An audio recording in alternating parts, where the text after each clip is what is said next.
네, 안녕하십니까. 엑스메디 닥터 H입니다. 엑스메디 100% 무료 특강. 자, 100% 무료 특강을 준비했고요. 주제는 이번에 처음 이제 시도를 해보는 건데 소아 폐렴으로 시작을 해볼게요.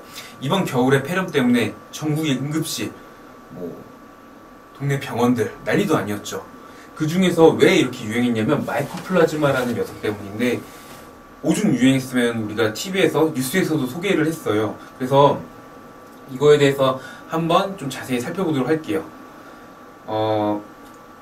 제가 이제 항상 강의를 할 때 저희가 헬스케어부터 계속 얘기를 하는 건데 단순히 이거에 대한 단편적인 지식보다는 이거를 알면서 내가 체계적으로 쌓아가는 그런 어떤 근육들, 지식을 조직해 나가는 근육들, 그런 거를 이해를 하면 여러 가지 도움이 된다고 했잖아요. 무슨 말이냐면 꼭 지금 유행이 지났고 다음 유행은 또 이제 4년, 5년 후에 또 유행이 될 가능성이 있는데 그동안에 무슨 일이 벌어지지 않더라도 여기서 제가 강의를 하면서 얻는 여러 가지 지식들은 여러분들만의 지혜로 이렇게 삼을 수 있다는 거. 그거를 꼭 염두에 두시고 시작해 보도록 하겠습니다. 자, 목차는 다음과 같고요. 바로 진행을 할게요. 폐렴으로 응급실을 가야 되느냐? 병원에 꼭 입원을 해야 되느냐? 자, 여기 무조건 응급실 가야 입원해야 돼? 자, 제가 꼭 말씀드리고 싶은 건 뭐냐면, 자, 여기 보면은, 지금 이게 뭘 것 같아요? 울국불국. 고랭이, 지렁이 같이 이게 뭐야, 다. 우리가 얘기하는 병원체, 세균, 바이러스, 즉, 아이들한테 안 좋은 영향을 미치는 그런 병원체들을 제가 나타낸 건데, 병원에 얼마나 많겠어요? 자, 우리 병원은 아이들한테 결코 좋은 환경이 아니에요. 다시. 즉, 내가 시간이 있고, 돈이 있고, 여유가 있으면, 입원시켜서 보는 게 낫잖아요. 빨리 이제 응급실 가서 보는 게 안전하겠다. 이런 식으로 판단하는 게 아니라는 겁니다. 항상 이익과 손해를 양손에 딱 쥐고 그렇게 판단을 하셔야 돼요. 저런 아이를 안 좋은 환경에 노출시키는 저런 위험성이 있지만 저 위험성을 감수할 만큼 지금이 위급 상황이냐 아니냐를 판단하는 게 중요하다는 거고요. 애매하면 가는 게 낫겠지만 명확하게 그게 아니라면 좀 밑에서 지켜보면 되겠어요. 그래서 우리가 일단 처음에 고열부터 시작을 할 텐데 우리 저 소아 발열 그 강의 있잖아요. 거기를 꼭 보시고요. 거기 자세하게 설명했으니까 여기는 그냥 고열이 지속되고 그러면 응급실에 가는 게 좋겠다 이 정도로만 생각을 하시는데 다만 열이 나는데 애가 잘 놀고 잘 먹고 잘 싸고 이런데 굳이 갈 필요까지는 없어요. 엄밀히 얘기하면 밤에 응급실을 들쳐업고 가는 그 상황을 얘기하는 겁니다. 처지는 게 가장 중요해. 근데 처지는 것도 중요하다고 이렇게 됐어. 처지는 것도 운다, crying. 우리가 운다고 하잖아요. 아이가 잘 울면 이렇게 막 처진다고 판단은 안 해요. 무슨 말인지 아셨죠? 물론 평소하고 아기가 다르면 원래 엄청 잘 울던 애가 갑자기 그러면 그건 심하게 처지는 거가 맞긴 하지만 그러니까 어머니들 주관적인 판단이 하지만 일단 아이가 잘 울고 그러면 심하게 처져서 애가 이런 것까지는 일단은 그게 아니라고 그렇게 생각하셔도 됩니다. 탈수도 있냐? 탈수라는 걸 어떻게 집에서 하냐면 잘 못 먹고 특히 소변을 잘 싸는지 기저귀가 잘 좀 확인을 하셔서 그렇게 하는지 보고요. 애가 거의 하루 종일 잘 못 먹고 소변도 안 나다 이러면 이거 금방 탈수될 수 있어요. 주의하셔야 돼요. 그럼 꼭 병원으로 가셔야 되고요. 호흡곤란 사실 이게 가장 중요합니다. 우리가 폐렴에서 반드시 입원해야 되는 그런 진단 입원 기준은 호흡곤란, 애가 숨차냐, 기침 심하게 하면서 밤에 잠 못 자고 숨차고 이거를 꼭 확인을 하셔야 되고요. 쌕쌕거리는 거 있잖아요. 쌕쌕거리는 거 그게 정말 중요합니다. 아셨죠? 그게 얘가 충분히 숨을 잘 못 쉬고 있다는 뜻이에요. 뒤에서 설명하겠지만 이거 휘파람 원리도 입을 조그맣게 만들어서 이런 조그맣게 만들어야지 휘파람 불잖아요. 그것처럼 쌕쌕거린다는 거는 그 쌕쌕거리 소리가 휘파람이 나는 우리 리코더 불 때 그런 원리로 나는 거란 말이에요. 아셨죠? 자, 바로 넘어갈게요. 헌팅. 이 녀석이 뭐냐면 마이코플라즈마. 범위를 확대한 거예요. 확대한 건데 이건 우리가 이제 학동기 폐렴이라고 그래요. 왜 학동기 폐렴이냐고 그러냐면 5세 특히 이제 7세가 넘는 아이들 있잖아요.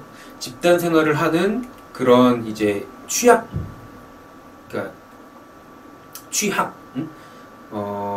그 집단 생활을 하는 그런 이제 아동들, 학교 다니는 아동들 쉽게 얘기해서 그런 아이들한테 많이 발생한다 집단적으로 막. 그래서 우리가 나이 때문에 학동기 폐렴이라고 우리가 그렇게 얘기를 하는데 이 녀석은 세포벽이 없어요. 응? 뭐 어쩌라고 뭐 어쩌라고 그런 게 아니라 세포벽이 없기 때문에 특정 항생제를 쓴단 말이야. 이게 무슨 말이냐면 이렇게 생각하면 돼요. 자, 방독면을 쓰고 다니는 거예요. 보통 세균들은. 그래서 우리 뭐 오그멘틴이 뭐니 아무튼 뭐 그런 항생제들 있잖아요. 대부분의 병원에서 원래 우리가 세균 자체, 세균성 그런 폐렴이 의심될 때 주는 그런 항생제들이 광범위 항생제예요. 그러니까 여러 가지 세균들을 죽이는 그런 항생제를 쓰는 건데 그럴 수밖에 없잖아요. 그 수많은 종류 일일이 다 배양해서 할 수는 없으니까 쓰는 건데 보통은 이 마스크 쓰고 다니는 거를 벗겨내갖고 죽이는 그런 역할을 한단 말이에요. 근데 이 마이코플라즈마는 애초에 없어. 이 없는 녀석이 세포벽이 내 몸 그 벽이 없는 거예요. 응? 그러니까 얘는 다른 기전으로 이 녀석을 공격하는 그런 특정 항생제, 마크로라이드 그런 항생제를 쓴단 말이야. 그래서 쉽게 얘기하면은 쟤가 의심된다고 우리가 일반적으로 주는 항생제 잘 안 들어. 쟤만 때려잡는 그 특정 항생제를 줘야 돼. 응? 근데 또 웃긴 게 또 폐렴이 뭔가 의심된다고 그냥 다짜고짜 막 주긴 좀 그렇잖아요. 항생제라는 것 자체가 아까 이익과 손해처럼 이익도 있지만 그냥 걸리지도 않는데 막 쓰면 손해도 있단 말이에요. 그래서 이게 특정 우리가 마이코플라즈마 학동기 폐렴이 있어서 병원에서 특별하게 다루는 겁니다. 그래서 이제 3년에서 5년 주기로 유행을 해요. 원래 우리가 한 번 들어온 녀석은 몸에서 이겨낼 수 있는 힘을 기른단 말이에요. 군대를 미리 조직하고 있는데 그런 것들이 유효기간이 한 3년에서 5년 정도 돼요. 3년에서 5년 정도 없으면 이제 또 몸이 좀 풀리는 거지. 저기에 잘 대비를 안 했다가. 그래서 이게 사실은 4년 전이고 5년 전에 엄청 유행을 했고 이번에 다시 그 후에 유행을 한 겁니다. 진단은 특이 항체로 하고요. 요 녀석이 들어왔을 때 우리 몸에 군대들이 요 녀석 때려잡으려고 만든 군대들 있잖아요. 요거를 피해서 검사를 하는 거예요. 그게 만들어졌는지. 그러니까 이게 우리 몸에 군대를 검사를 하는 거니까 나았다고 얘를 100%또 진단할 수는 없겠죠. 얘가 없어도 아니면 조금 들어온 녀석 그냥 때려잡으려고 약간 맞는 거니까. 그래서 2번 검사에서 역가가 뭐 4배로 높아졌으면 지금 항상 활동하니까 얘가 처음에 나왔고 또 조금 지나서 보니까 4배로 확 뛰어있다 뭐 이런 식으로 진단하고 그런 겁니다. 그래서 얘는 발열, 발진, 열나고 두드러기 나고 호흡곤란도 일으키고 뱃살이 나고 여러 가지 그런 증상들을 일으켜요. 사실은 이게 심하게 가면 굉장히 심한 그런 폐렴이거든요. 옛날 같았으면 이게 치사율을 논할 수밖에 없는 폐렴이죠. 근데 요즘에 이 항생제 때문에 그렇진 않아요. 일반적으로는. 자, 우리가 흔히 폐렴 이럴 때 굉장히 이제 걱정을 하잖아요. 그래서 폐렴이라는 게 뭐 대략적으로 어떤 식으로 개괄적인 개념을 잡으면 된다. 이거에 대해서 먼저 다시 얘기를 해볼게요. 폐렴이면 폐렴은 염증이에요. 그래서 쭉 내려오잖아요. 그럼 폐의 어떤 실질, 폐의 실질이 뭐 쉽게 얘기해서 그 마지막 부분에 공기 교환을 하는 요 마지막 부분 요 실질에 염증이 막 생긴 거 이렇게 생각을 하면 되고요. 그래서 쉽게 얘기하면 바이러스나 세균이나 이렇게 오잖아. 여기서 이거 오면은 여기에서 뭐 깔깔거리면서 하는 게 우리가 흔히 얘기하는 목이 부었어요, 목감기예요, 인두편도염.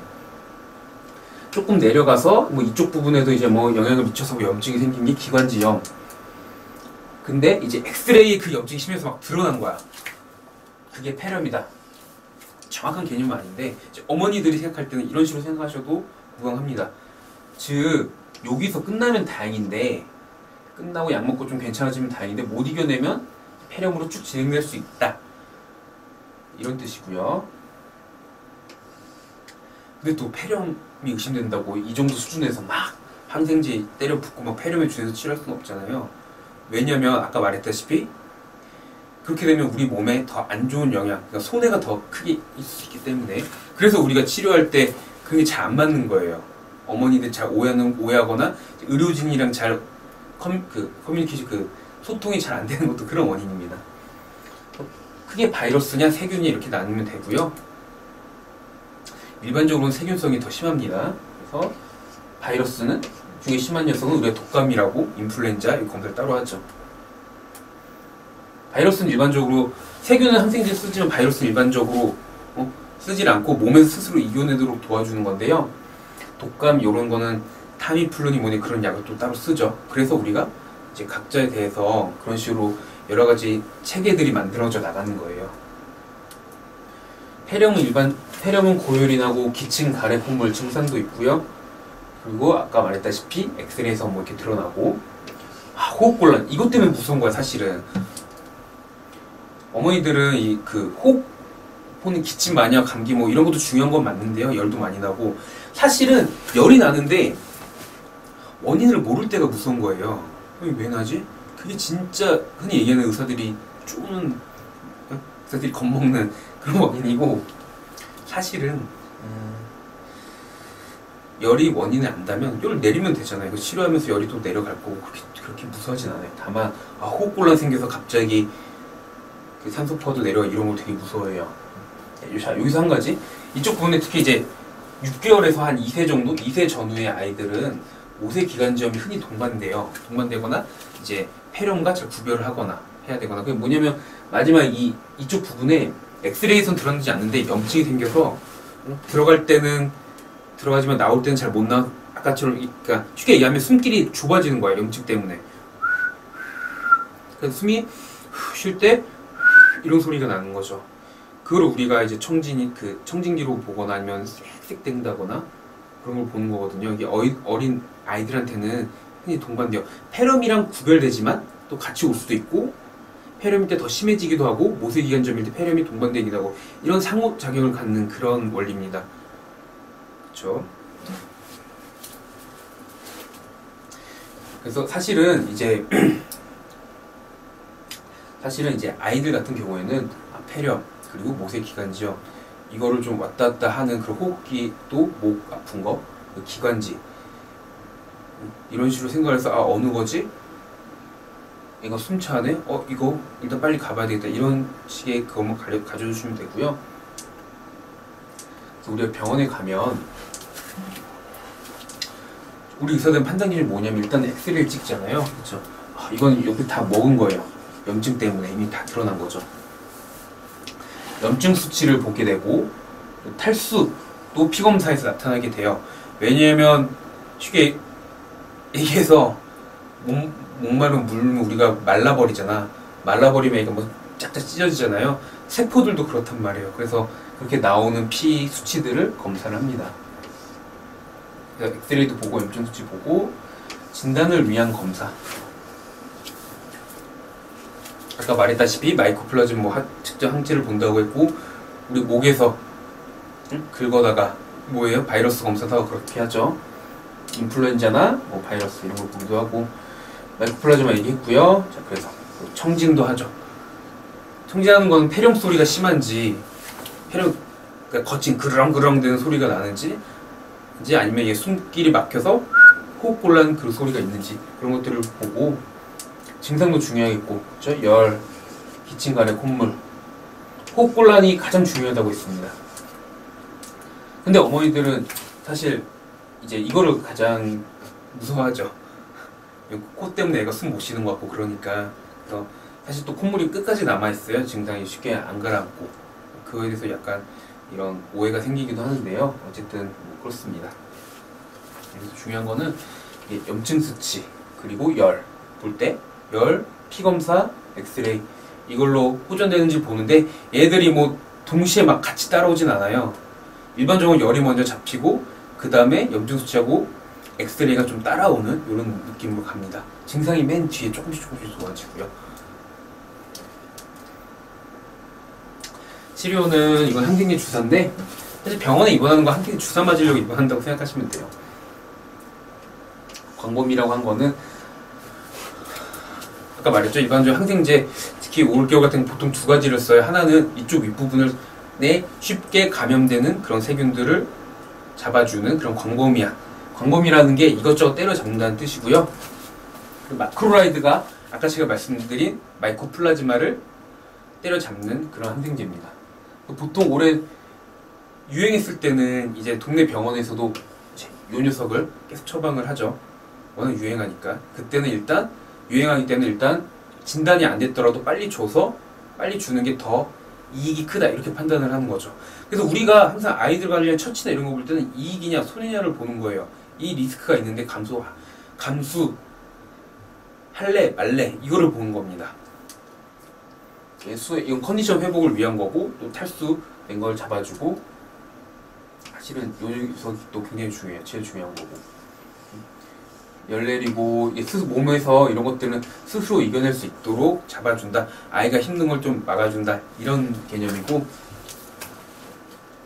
호흡기 치료도 마찬가지입니다. 직접적으로 이 좁아진 걸 좀 넓혀주기도 하고요. 그래서 일반적으로 아까 말했죠. 열이 먼저 잡히고 염증 수치, 엑스레이 이런 게 따라온다. 증상, 콧물 때문에 너무 걱정하지 말라 이 뜻입니다. 그래서 자, 폐렴 합병증 자, 이 부분은 그냥 편하게 들으시면 되는데 올해 마이코플라즈마라는 녀석이 유행을 했잖아요. 그래서 어머니들이 이게 뭐 흔하고 이러니까 뭐 언제 좋아질 수 있냐 뭐 학교 여러 가지 하는데 사실은 이 만만치 않은 병이에요. 중환자실로도 이것 때문에 많이 가서 치료도 받고요. 그것만 알아두시면 되고 이건 편하게 들으시면 됩니다. 자가 면역 반응이 올 수가 있어요. 무슨 말이냐면 우리 몸에서 자가 면역 반응이 뭐냐? 우리 몸에서 군대를 만드는데 그 군대가 나쁜 놈이 때려잡다가 오버해서 착한 놈까지 때려잡는 거야. 두두두 이게 나쁜 두두 해야 되는데 우리까지 두두 우리 몸까지 심하면 이런 게 올 수 있어요. 그래서 멀쩡한 간 괴롭히고 심장 괴롭히고 콩팥 괴롭히고 사실은 이게 교과서에 딱 나와 있는 그런 마이코플라즈마의 특징입니다. 이 정도면 심각해지죠. 그래서 스테로이드를 쓰고 면역 글로불린 쉽게 얘기해서 우리 몸의 그런 군대들을 그냥 직접 가서 어쩔 수 없이 막 때려잡는 거예요. 이걸 쓸 정도로 진행하면 또 예후가 또 안 좋기도 하겠죠. 이거 한번 들어보시라고 한 거고요. 자, 요약할게요. 심한 감기나 기관지염, 폐렴이 의심될 때 응급실에 빨리 갈 경우는 뭐다? 자, 호흡곤란. 호흡곤란은 어떻게 한다? 쌕쌕 되는 거. 그쵸? 못 먹고 처지고 잘 울지도 못할 때이다. 저건 탈수와 관련됐고 처진다는 거는 울지도 못할 정도로 늘어져 있는 거. 그 위의 경우에는 해열제 먹이면서 지켜봐도 괜찮다 이런 뜻이고요. 폐렴에 대한 판단 기준은 엑스레이, 피검사, 청진, 숨소리, 아기 컨디션 및 증상 등을 종합적으로 고려한다. 이는 담당 의사의 판단에 따라 치료 방침이 달라질 수 있다. 어느 하나만 갖고 한 가지만 갖고 판단하는 게 아니라 여러 가지 종합해서 판단을 하는 겁니다. 치료는 그러니까 종합해서 판단하니까 애기는 당장 막 콧물 때문에 숨 못 쉬는 것 같은데 왜 뭘 안 해줘요? 막 이런 식으로 어떤 그런 이제 의사소통에 그런 장애가 생길 수도 있단 말이에요. 그래서 종합적으로 판단하는 거구나. 그래서 어느 부분이 좋아지고 어느 부분이 안 좋아지겠구나. 이런 거를 항상 이제 염두를 해두시면 조금 더 이 아이의 증상을 이해하는 데 도움이 될 것 같습니다. 자, 치료는 항생제, 해열 및 소형 증상 조절 포인트를 맞추게 되는데 일반적으로 열이 먼저 잡히면서 염증 수치와 엑스레이 사진이 따라오고 증상이 서서히 좋아지게 된다. 그래서 성급하게 완치되기를 원하는 것은 과한 욕심이다 이런 뜻이고요. 사실 폐렴은 입원을 하게 되더라도 급성기만 딱 잡아놓고 이제 수주에서 수개월까지도 이렇게 약을 먹으면서 조절을 하는 겁니다. 예전에 우리 폐렴은 사실 이것 때문에 많이 아이들이 죽기도 했잖아요, 그렇죠? 그래서 특히 이제 또 성인 같으면 약을 막 때려 붓기도 하지만 아이들은 항상 우리가 이제 흔히 얘기하는 이제 의사들이 최소 용량을 주려고 해요. 아이들의 어떤 이제 먼 장래를 위해서라도 장래에 어떤 이겨낼 수 있는 힘을 기르거나 여러 가지 또 약이라는 것 자체가 안 좋은 합병증이 있기 때문에요. 그렇기 때문에 좀 이렇게 보시면서 같이 리듬을 탄다고 좋아졌다 좀 안 좋아졌다가 가면서 처음에는 여기서 이러다가 조금은 이렇게 되다가 이렇게 되는, 이렇게 좋아지는 이런 곡선을 탄다고 항상 생각하셔야 돼요. 다른 병도 마찬가지고요. 그래야 아이한테 장기적으로 좋습니다. 폐렴은 여전히 심한 질병임을 의식할 필요가 있다. 특히 마이코플라즈마 폐렴의 경우 면역 시스템을 교란해갖고 자가면에서 반응을 일으켜서 간, 심장마비 등을 유발할 수 있고, 스테로이드, 면역 글로불, 이거는 우리 몸의 정상 그런 분들을 때려잡는 거 치료가 필요하게 된다. 또 폐물이 금방 확확 찰 수도 있어요. 이게 마이코플라즈마의 특징입니다. 주의한다. 이런 식으로 가는 거고요. 자, 도움이 되셨습니까? 피드백을 올려주시면 거기에 맞게 또 다른 강의나 이런 것들을 준비해 보도록 할 거고요. 네, 아무튼 이제 겨울이 거의 지나가고 있는데 몸 관리 잘 하시고, 네, 또 다음 강의 때 뵙도록 하겠습니다. 감사합니다.